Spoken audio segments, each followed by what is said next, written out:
नमस्कार। फिर से एक बार स्वागत है मेरे चैनल पर। मैं हूं राज, आप देख रहे हैं हाईवे नाइट। दोस्तों, आज की जो घटना है ये रंजन टैक्सी ड्राइवर की है। ये 1998 की बात है। इस घटना को लगभग 25 साल हो चुका है। रंजन जी का शादी 25 साल की ही उम्र में हो चुका था और वो अपने फैमिली में माता पिता भाई के साथ में एक किराए के मकान में रहा करते थे।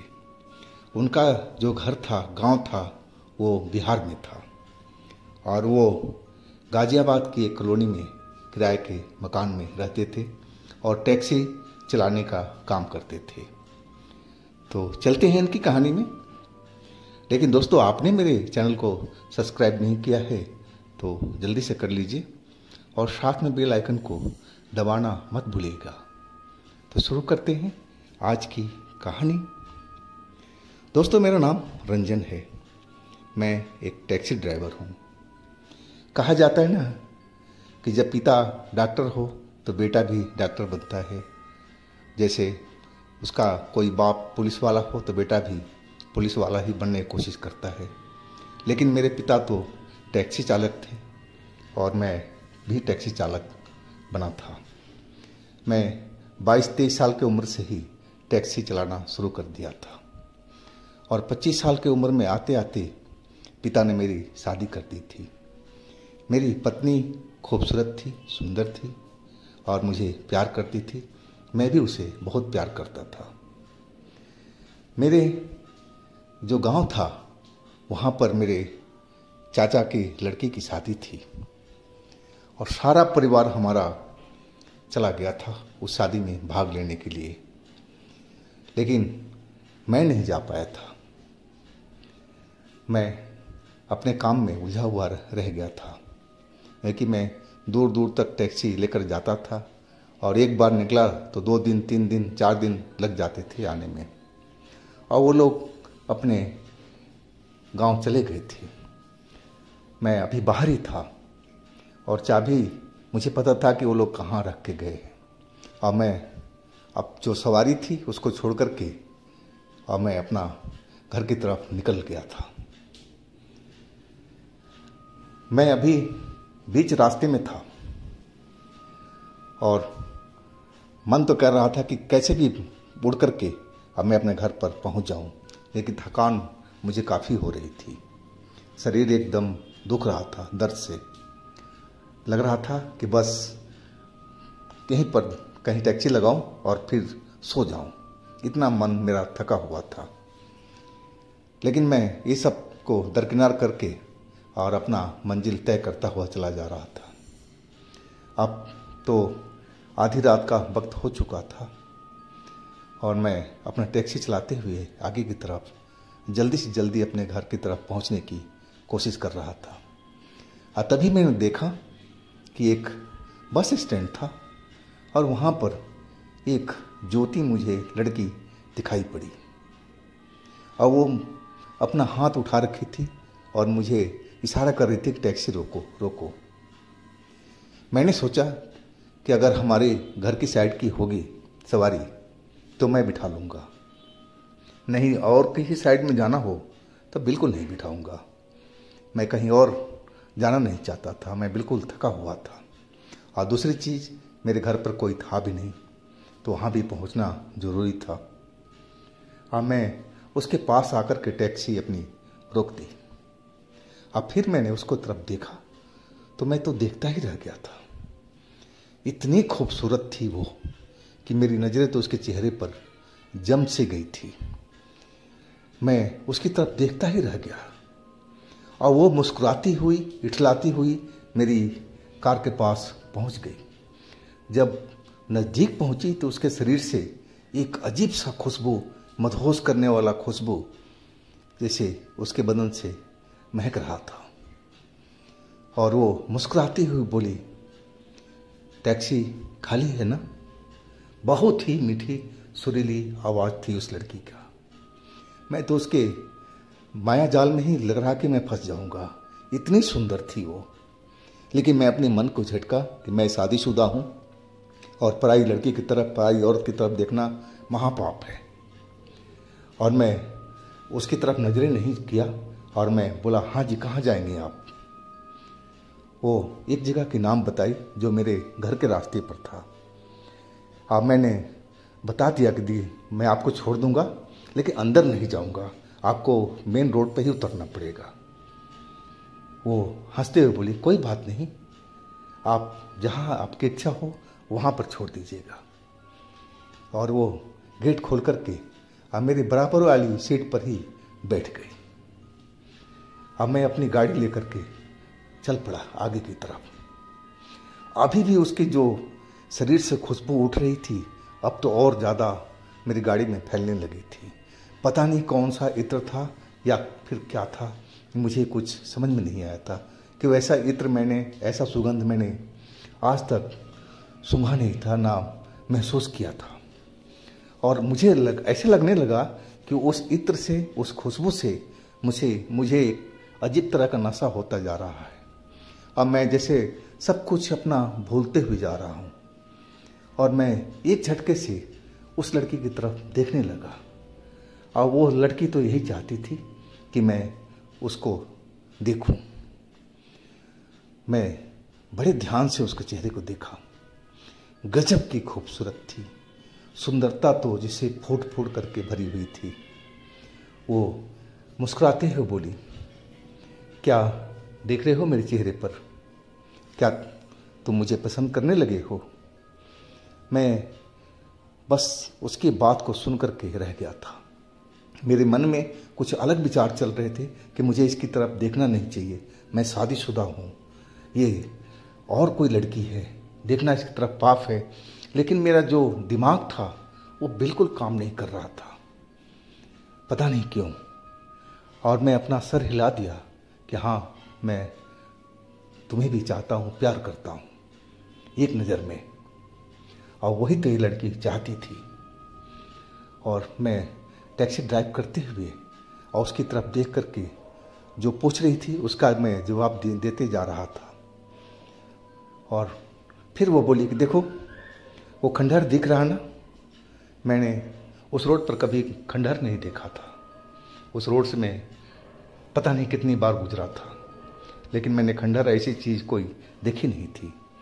मैं देखा तो वाकई मुझे एक खंडहर सा दिख रहा था। बोली, उस तरफ खंडहर में अंदर ले लो, हम लोग वहाँ चलेंगे। अब उसकी जो माया जाल थी, चक्रव्यूह था, जादू था, उस जादू में तो फंस चुका था। अब वो जो आदेश दे रही थी, मैं उसी का पालन कर रहा था। मैं अपने होश में नहीं था, कहा जाए तो। जो भी वो बात बोल रही थी, वो बात मुझे मंजूर होनी ही थी। मैं उसके कहे अनुसार उस खंडहर की तरफ मैं अपनी टैक्सी को मोड़ लिया था।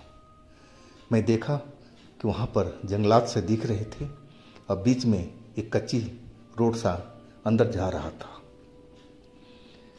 खंडहर की दीवार आ चुकी थी, अब आगे से वहाँ पर कोई रास्ता नहीं था। मुझे अपनी टैक्सी को रोकना पड़ा। मैं समझ नहीं पा रहा था कि ये खंडहर इस रोड पर कहाँ से आ गया। मैं तो हजारों बार इस रोड से गुजरा हूँ, लेकिन इतना सोचने का मुझे फुर्सत नहीं था। वो लड़की मुझे बोलने लगी, आओ ना, नीचे उतरो, हम लोग आगे चलते हैं, फिर हम प्यार करेंगे। अब मैं उसके एक एक आदेश का जैसे पालन कर रहा था। मैं नीचे उतर पड़ा और वो आगे आगे चल रही थी। अब मैं उसके पीछे पीछे जैसे जादू से चला जा रहा था। मेरी नज़र उसकी पैर की तरफ पड़ी। उसका पैर तो दिखाई ही नहीं पड़ रहा था, जैसे वो हवा में उड़ रही हो, वैसे चलती जा रही थी। अब मैं उसकी जादू में बंधा हुआ और उसकी तरफ चलता हुआ मैं भी जा रहा था पीछे पीछे। उस खंडहर के एक कोने में और वो मुझे ले गई और बोली कि आप यहाँ पर बैठो। मैं उस खंडहर में देखने लगा। पता नहीं कहाँ से वहाँ पर उजाला सा हो रहा था, जबकि आधी रात के वक्त था। खंडहर में कोई बल्ब नहीं था, ना कोई रोशनी का प्रबंध था। तो ये रोशनी कहाँ से आ रही थी मुझे कुछ मालूम नहीं, लेकिन उजाला हुआ पड़ा था। मैं देखा कि आसपास में हड्डियां भरी पड़ी थी, जानवरों की जैसी बड़ी बड़ी सी। लेकिन जैसे ही मैं हड्डी की तरफ देखने लगा था, वो मेरे पास में सट गई थी और मेरे बालों से खेलने लगी थी। और फिर उसका हाथ मेरे गले पर पहुंच गया। जैसे ही गले पर हाथ डाली, जैसे उसको हाई वोल्टेज का करंट लगा, वो उछल करके और सामने की फर्श पर गिरी, कच्चा नुमा फर्श, और एक जल बिना मछली की तरह तड़पने लगी थी। और उसकी जो आवाज़ थी, दर्द भरी आवाज़, पूरा एरिया वहाँ का खंडहर था वो गूंजने लगा था। उसकी आवाज़ से उस खंडहर में बैठे हुए बहुत सारे पक्षी और चमगादड़ एक साथ उड़ गए थे। और वो जो आवाज़ थी किसी जानवर की तरह मुझे अब सुनाई पड़ रही थी। वो छटपटाती हुई और अजीब अजीब सी आवाज़ें निकाल रही थी। और जैसे ही वो फर्श पर गिरी, मेरा गले का हाथ लगाया था। मेरे गले में एक हनुमान जी का लॉकेट था, जो मैं 2 साल पहले हरिद्वार गया था अपने परिवार के साथ में, और वहाँ पर मेरी पत्नी ने खरीद कर मुझे गले में डाल दिया था। वो बोली कि भगवान तुम्हारी हमेशा रक्षा करेंगे, तुम रात बिरात चलते रहते हो टैक्सी लेकर के, तो तुम पर कोई काली साया का शक्ति आ नहीं पाएगी। और आज वही लॉकेट मेरा जान बचाया था। मैं देखने लगा उसकी तरफ। मेरा बदन अब जो था वो होश में आ चुका था। मैं उसके जादू से मुक्त हो गया था। मैं अब डर गया था, थर थर थर थर काँप रहा था पूरा बदन। लेकिन अब मैं सदमे में था। और वो जो लड़की थी, खूबसूरत लड़की, अब काला शरीर उसका हो चुका था, जैसे काली भट्टी से निकली हुई हो, और तड़पती हुई आवाज़ करती हुई। और फिर वो अचानक उठी और एक कोने में जाकर के अंधेरे साइड में वो गायब हो चुकी थी। और फिर एक भारी भरकम सी आवाज़ उसकी सुनाई पड़ी दूर से कि मैं तुझे छोड़ने वाली नहीं हूँ, मैं जब भी मौका मिलेगा मैं तुझे ज़रूर मारूंगी और तेरा खून ज़रूर पीऊँगी, मैं तुझे भूलने वाली नहीं हूँ। अब इतनी बात सुनकर के तो मेरा बदन तो वैसे ही कांप गया था दोबारा से। लेकिन अब मेरी जो सदमा था वो टूट चुका था। अब फिर मैं तो वहाँ से उल्टे पैर जो भागा कि अपनी टैक्सी के आकर के पास में ही रुका था। मैं फटाफट टैक्सी अपना स्टार्ट किया और वहाँ से निकलता हुआ अपने घर की तरफ चल पड़ा था। मैं जब अपने घर पहुँच गया तब मुझे लगा कि मैं अब जिंदा वापस आ गया हूँ। नहीं तो मैं देखता रहता था पीछे में कि कहीं वो मेरे पीछे तो नहीं आ रही है, मेरे पीछे तो नहीं आ रही है। मैं अपनी टैक्सी के पिछले सीट पर भी देखता रहता था। कई बार मुझे महसूस हुआ था कि कोई बैठा हुआ पीछे में, लेकिन मेरा वो मन का भ्रम था। मेरी टैक्सी में कोई नहीं था। मेरा मन भरमा रहा था, डर के मारे ऐसा होता है। मैं सुरक्षित अपने घर पर पहुंच गया था। फिर तो मैं 2 दिन तक, जब तक मेरा परिवार गांव से वापस नहीं आ गया, मैं काम पर ही नहीं निकला था। जब मेरा परिवार वापस आ गया तब मैं सारा बात उनको बताया था, अपनी माँ को, अपनी पत्नी को, अपने पिता को। मेरी माँ तो बहुत डर चुकी थी। वो कहने लगी कि बेटा आज से तू टैक्सी रात में मत चलाया कर, तो बेटा दिन में ही चलाया कर, ये रात का काम ठीक नहीं है। लेकिन हम तो टैक्सी चालक हैं, कहीं भी जा सकते हैं, कभी भी टाइम लग सकता है। रात दिन हम तो देख ही नहीं पाएंगे, कब तक हम रात से भागते रहेंगे। मेरी पत्नी भी जोर देने लगी थी कि माँ सही कह रही है, अब तुम रात का चक्कर छोड़ दो। लेकिन मैं समझाने में लगा था कि देखो टैक्सी का काम है, हम दिन में निकलते हैं सवारी लेकर के, और रात पता नहीं कहाँ हो जाए, वो सवारी कहीं और लेकर जाना चाहता हो, तब हम क्या करें कि अब रात हो गई उतर जाओ। अरे ये तो होनी है, हो चुका है। आखिरकार वो तुम्हारा दिया हुआ लॉकेट तो काम में आया ना, भगवान ने मुझे बचाया ना। अपने भगवान पर तुम्हें विश्वास है ना, बजरंगबली पर, तब विश्वास अभी भी रखो, आगे मेरे साथ कुछ नहीं होगा। और फिर मैं समझा करके अपने काम पर लौटने लगा था। लेकिन मैं कोशिश करता था कि रात में अकेले ना चल पाऊँ, साथ में कोई सवारी हो तब तो ठीक है, नहीं तो मैं कहीं पर रुक जाता था, किसी पेट्रोल पंप पर, किसी ढाबे पर। अकेले चलने से अब थोड़ा डरने लगा था। और उसके बाद तो वो चुड़ैल, वो औरत मुझे कभी भी दिखाई नहीं पड़ी थी। तो दोस्तों, ये थी रंजन जी की कहानी। अगर आपके पास भी इस तरह की कोई घटना है, कोई आप बीती है, तो आप मुझे इंस्टाग्राम पर या मेरे व्हाट्सएप नंबर पर शेयर कर सकते हैं। मेरे दूसरे चैनल पर भी जाइए, उनमें भी अच्छी अच्छी कहानी हमने डाली हुई है जो बेहद आपको पसंद आएगी।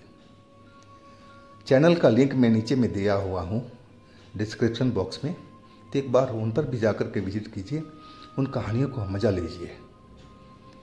और मेरे इस चैनल को भी सब्सक्राइब कीजिए, लाइक कीजिए, शेयर कीजिए।